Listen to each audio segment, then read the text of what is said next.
কোথায় যাবেন আপনি? মায়াপুর। তাহলে তো ভালোই হলো, একসঙ্গে ট্রাভেল করা যাবে। আমিও ওখানেই যাচ্ছি। মায়াপুরের কোথায় যাচ্ছেন আপনি? জমিদার বাড়ি। জমিদার বাড়ি? কি হলো, জমিদার বাড়ির নাম শুনে হঠাৎ দাঁড়িয়ে গেলেন যে? ভয় পান নাকি? না না, ভয় পাই না। বড় সাহেবকে আমি অনেক শ্রদ্ধা করি। আর তাছাড়া আপনি ওই বাড়ির ছেলে, আপনার পাশে বসে আমি যেতে পারি? আপনি ভুল ভাবছেন, আমি ওই বাড়ির ছেলে না। তাহলে আপনি ওই বাড়িতে কি করতে যাচ্ছেন? আমি একজন ইলেকট্রিশিয়ান। জমিদার বাবু বলছিল ওই গ্রামে নাকি কারেন্টের খুব সমস্যা, তাই জমিদার বাড়ি যাচ্ছি। আর আপনি? আমার ওই গ্রামেই বাড়ি। আমি কলকাতায় পড়াশোনা করি। আমার পড়াশোনার যত খরচ সব জমিদার বাবুই দেয়।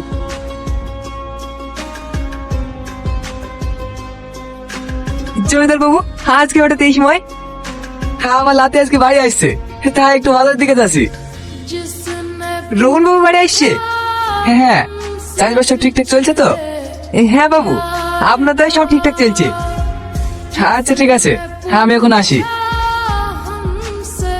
সত্যি আমাদের জমিদার বাবু অনেক বড় মনের মানুষ। হ্যাঁ রে, আমি যখন খেতে পাচ্ছিলাম না তখন আমাকে এই জমিটা দিয়েছে চাষ করার লেগে। আর আমার মেয়েকেও বাইরে পড়াশোনা করার জন্য পাঠিয়েছে।